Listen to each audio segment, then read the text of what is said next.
उत्तराखंड में भारी बारिश का सिलसिला जारी है। देहरादून में कालसी तहसील में बादल फटे हैं। बादल फटने से अचानक आया सैलाब एक पुल को बहा ले गया। सड़क भी पानी की धारा में बह गई। मौसम विभाग ने उत्तराखंड के हरिद्वार, पौड़ी, गढ़वाल, पिथौरागढ़, नैनीताल और बागेश्वर में अगले 24 घंटे तक भारी बारिश का अनुमान जताया है। उत्तराखंड के मुनस्यारी में भारत चीन सीमा पर बना महत्वपूर्ण पुल बह गया। लगातार हो रही मूसलाधार बारिश के बाद पहाड़ों से आई पानी की तेज धारा दरकोट के पास बने पुल को बहा ले गई। इसके अलावा मुनस्यारी में गोरी नदी में आए उफान से भारी तबाही हुई। छोड़ी बगड़ गांव में 5 मकान बह गए। रास्ते टूट जाने से लोगों को खासी दिक्कत उठानी पड़ रही है। हिमाचल प्रदेश के किन्नौर जिले में सांगला घाटी के पास बटसेरी गांव में अचानक बाढ़ आ गई। पहाड़ों में हुई मूसलाधार बारिश के बाद बास्पा नदी का जलस्तर अचानक बढ़ गया। बाढ़ में फंसे मजदूरों को रस्सी डालकर कड़ी मशक्कत के बाद बचाया गया।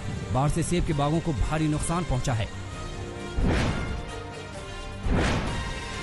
कोची में समंदर तट पर भयावह तस्वीरें देखकर आप भी डर जाएंगे। यहाँ समंदर में इतनी ऊंची लहरें उठी कि समंदर का पानी बस्ती में भर गया। हालात बाढ़ जैसे बन गए। गांव वालों ने किसी तरह भागकर जान बचाई। बीते 2 दिन से हो रही मूसलाधार बारिश के बाद उत्तर बिहार की बूढ़ी गंडक नदी पूरे उफान पर है। इस वजह से मुजफ्फरपुर शहर के कई इलाकों में बाढ़ का पानी घुस चुका है। शहर के बीचों बीच बना अहियारपुर पुलिस स्टेशन टापू में तब्दील हो गया है। शहर के ज्यादातर इलाके जलमग्न हैं।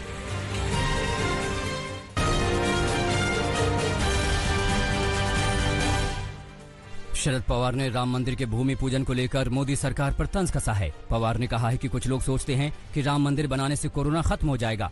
पवार का बयान ऐसे वक्त आया है जब चर्चा है कि पीएम मोदी अयोध्या में श्री राम मंदिर निर्माण के भूमि पूजन में शामिल हो सकते हैं। शनिवार को राम जन्मभूमि तीर्थ क्षेत्र ट्रस्ट की बैठक हुई थी। इस बैठक में 3 या 5 अगस्त को भूमि पूजन करने का फैसला हुआ। पीएम मोदी को न्योता भेजा गया है। ट्रस्ट के सूत्र बता रहे हैं कि पीएम मोदी 5 अगस्त को अयोध्या जा सकते हैं।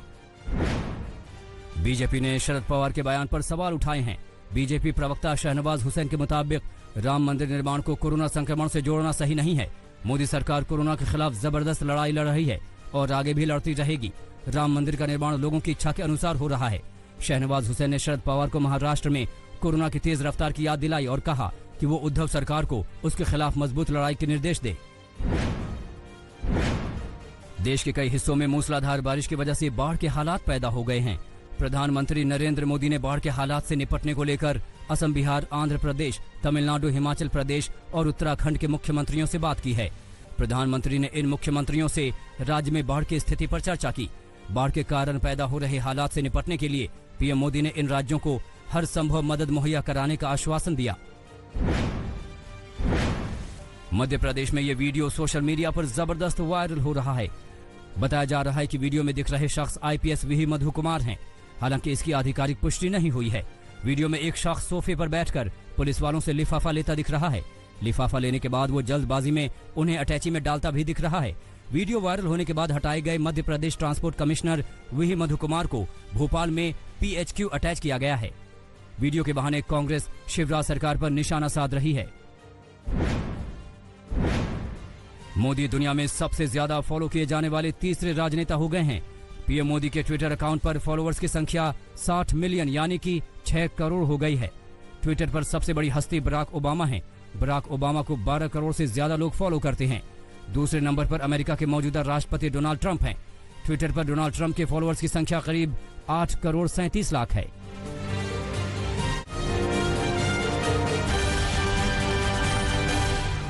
यूपी के बाराबंकी में सरयू नदी फिर उफान पर है। लगातार बारिश और नेपाल से 3 लाख क्यूसेक पानी छोड़ने पर हालात खतरनाक हो गए हैं। नदी खतरे के लाल निशान को पार करते हुए 24 सेंटीमीटर ऊपर पहुंच गई है। तराई के दर्जनों गांव सरयू नदी की चपेट में आ गए हैं। सड़क, खेत, घर सब पानी पानी हो गए हैं। खेतों में नाव चल रही है। सड़कों का संपर्क मार्ग कट गया है। बाढ़ पीड़ित परेशान है। असम में 24 जिलों के 25 लाख से ज्यादा लोग बाढ़ से प्रभावित हैं। बाढ़ से मरने वालों की संख्या बढ़कर 84 पहुंच गई है। रविवार को बाढ़ से 5 और लोगों की जान गई। बारपेटा, बक्सा, धुबरी, मोरीगांव और नागांव जिले में एक मौत का मामला सामने आया। 1 लाख हेक्टेयर से ज्यादा की फसलें बर्बाद हो चुकी हैं। 51,000 से ज्यादा लोग राहत कैंप में रह रहे हैं। रविवार को मुख्यमंत्री सोनोवाल ने मोरीगांव का दौरा किया। असम में बाढ़ का कहर जारी है। जोरदार बारिश से पूरे बोंगाई गांव शहर जलमग्न हो गया है।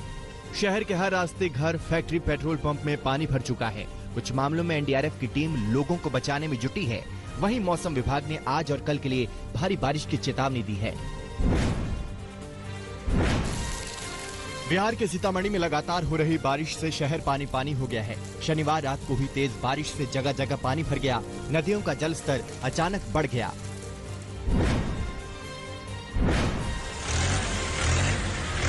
अभिनेता सलमान खान का ट्रैक्टर चलाते हुए एक वीडियो सामने आया है।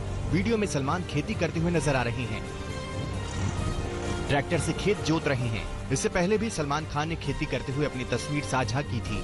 कोरोना काल में सलमान पनवेल में अपने फार्म हाउस में वक्त बिता रहे हैं।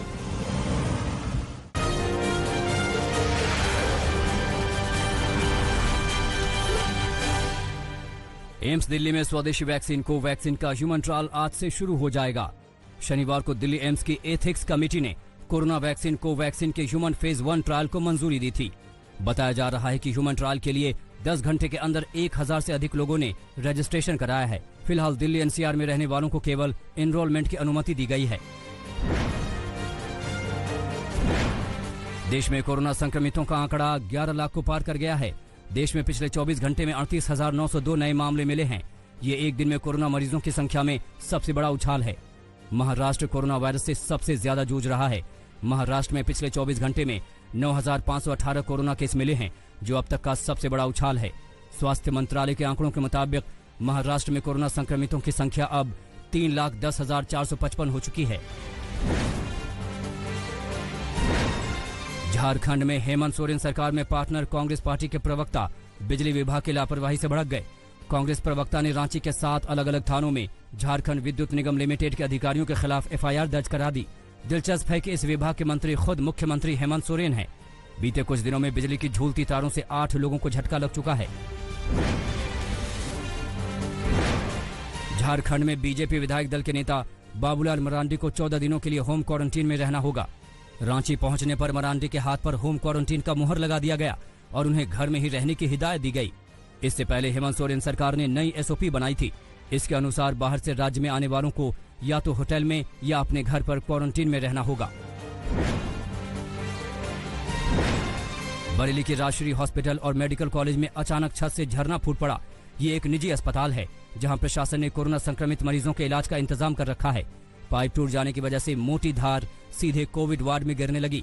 वीडियो वायरल होने के बाद प्रशासन ने मरीजों को दूसरी जगह शिफ्ट कर दिया, लेकिन प्रियंका गांधी वाड्रा और अखिलेश यादव ने योगी सरकार की बद इंतजामी पर सवाल उठाए हैं।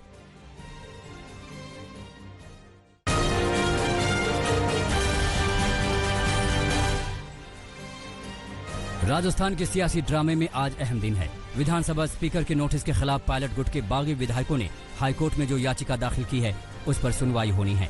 स्पीकर ने 19 बागी विधायकों को सदस्यता रद्द करने का नोटिस दिया है, जिसके जवाब के लिए बागी विधायकों को मंगलवार शाम तक का वक्त दिया गया है। बुधवार को अशोक गहलोत विधानसभा का सत्र बुला सकते हैं और सरकार की शक्ति परीक्षण कर सकते हैं। शुक्रवार को राजस्थान के सीएम ने राज्यपाल से मुलाकात करके 102 विधायकों की फहरिस्त सौंपी है। भारतीय ट्राइबल पार्टी के 2 विधायकों ने भी गहलोत सरकार को समर्थन का ऐलान किया है। राजस्थान में कांग्रेस के विधायक अब भी जयपुर के होटल में हैं। वक्त बिताने के लिए वो कभी लगान और शोले जैसी फिल्मों का लुत्फ उठा रहे हैं।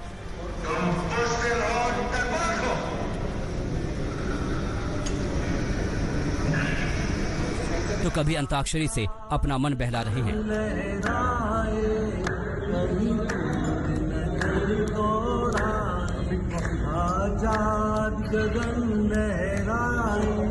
जहाँ रंग बिरंगे पंछी आशा का संदेशा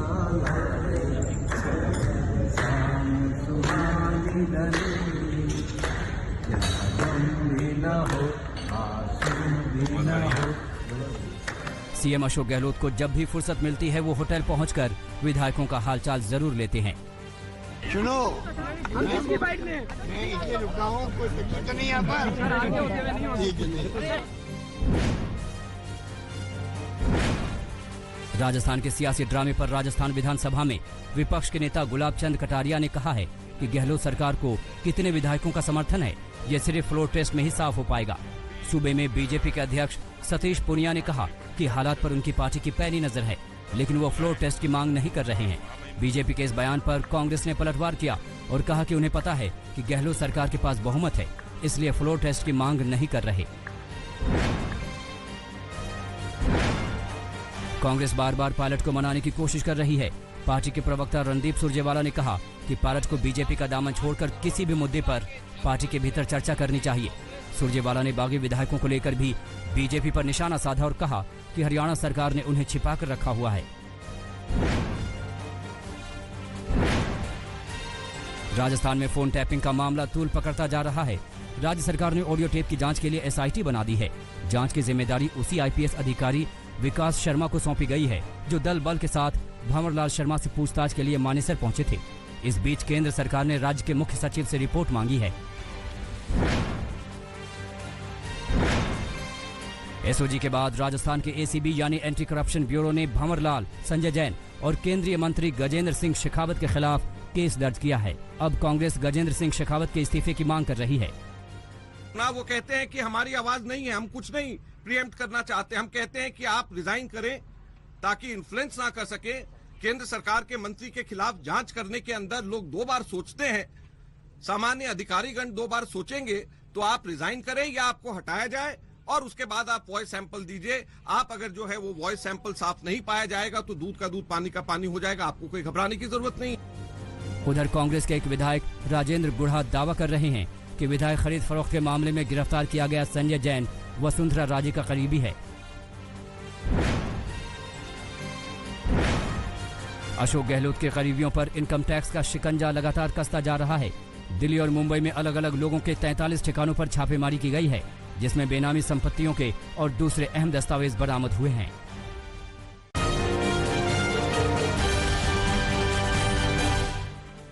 पश्चिम बंगाल के उत्तर दिनाजपुर में भीड़ ने 3 पुलिस वाहनों और 2 बसों को आग लगा दी। लोग 15 साल की एक लड़की की रेप के बाद हत्या करने से नाराज थे। लड़की का शव सोनारपुर इलाके से बरामद किया गया। इलाके में तनाव को देखते हुए भारी पुलिस बल तैनात किया गया है। महाराष्ट्र के वाशिम से एक लड़की की पिटाई का सनसनीखेज वीडियो वायरल हुआ है। पीटने वाला शख्स एक रिटायर्ड पुलिस इंस्पेक्टर है, जिसके यहाँ पीड़ित लड़की किराएदार है। दोनों के बीच घर खाली करने को लेकर विवाद हुआ। उसके बाद रिटायर्ड एसआई, उनके बेटे और पत्नी ने लड़की की बेरहमी से पिटाई की। पुलिस ने इस मामले में 4 आरोपियों के खिलाफ केस दर्ज किया है, जबकि एक को गिरफ्तार कर लिया है। नेपाल बॉर्डर पुलिस ने एक बार फिर सीमा पर गोली चलाने का दुस्साहस किया है। बिहार के किशनगंज में भारत नेपाल बॉर्डर के पास गोली चलाई गई है। इसमें एक स्थानीय नागरिक के घायल होने की खबर है। बेगूसराय में एक महादलित की गोली मारकर हत्या के बाद ग्रामीणों ने जमकर बवाल काटा। शव को सड़क पर रखकर जाम लगाया, फिर आरोपी के घर पर जमकर तोड़फोड़ की। मौके पर पहुंचे पुलिस को लोगों के गुस्से के आगे जान बचाकर भागना पड़ा। बाद में अतिरिक्त पुलिस फोर्स के साथ पहुंची पुलिस ने हंगामा कर रहे लोगों की जमकर पिटाई की। 10 लोगों को हिरासत में लिया गया है। आसनसोल में पुलिस ने करीब 200 किलो गांजा बरामद किया है। पुलिस ने एक घर में छापा मारकर गांजा तस्करी गिरोह से जुड़े गैंग का भंडाफोड़ किया। पुलिस ने तस्करी के आरोप में 4 लोगों को गिरफ्तार किया है। गैंग का सरगना सरोज सिंह भी पकड़ा गया है। इनके कब्जे से भारी मात्रा में नकदी भी जब्त की गई है।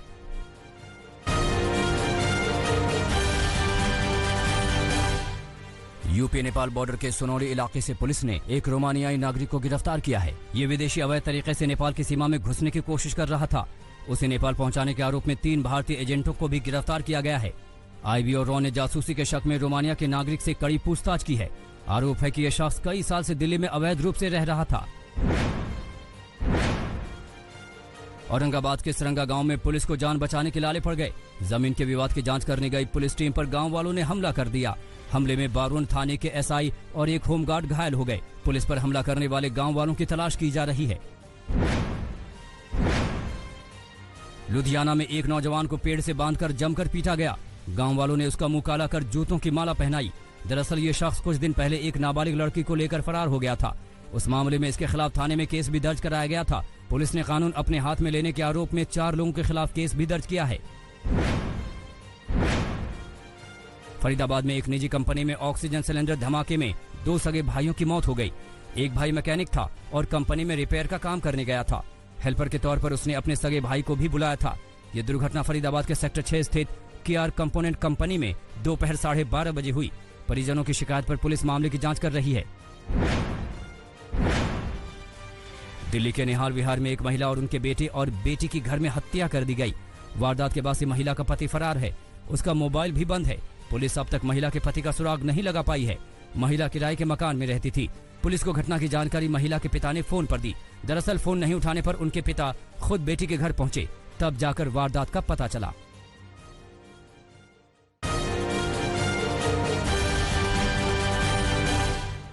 नेपाल के प्रधानमंत्री केपी शर्मा ओली के भविष्य पर फैसला लगातार 7वीं बार टल गया है। केपी शर्मा ओली को लेकर होने वाली नेपाल कम्युनिस्ट पार्टी की बैठक अब मंगलवार को प्रस्तावित है।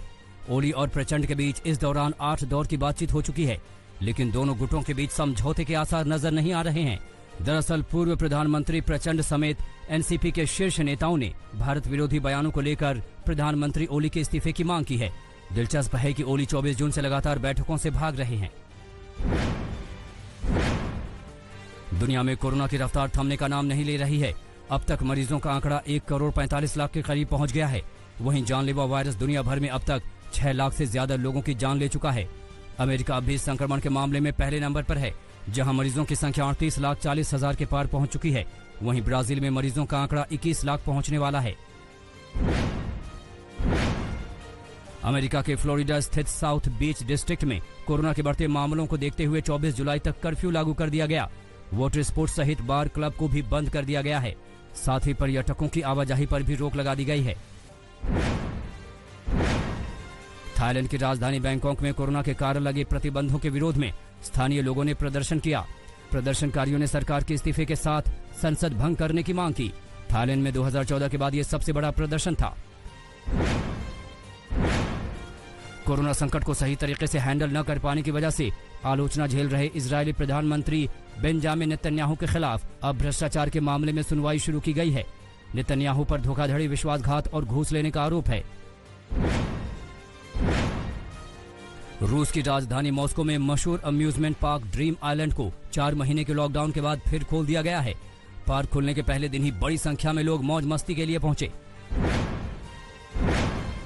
कोरोना काल के बीच ब्राजील के रियो में ड्राइव वन सर्कस का आयोजन किया गया, जहां दर्शक अपनी कार से ही सर्कस के अंदर तक आकर कलाबाजियों का लुत्फ उठाते नजर आए। इस सर्कस में एक बार में 40 कारों के आने की व्यवस्था है। चीन की यांगजी नदी के जलस्तर ने अब तक के अपने सारे रिकॉर्ड तोड़ दिए हैं। नदी ने आसपास के इलाकों को अपनी चपेट में ले लिया है। हालात पर काबू पाने के लिए पीपल लिबरेशन आर्मी को भी तैनात कर दिया गया है।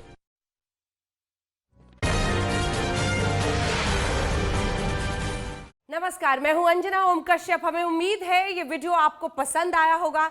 लेटेस्ट खबरों के लिए यूं ही देखते रहिए आज तक, और इस वीडियो के पसंद आने पर लाइक, शेयर एंड सब्सक्राइब करना ना भूलें।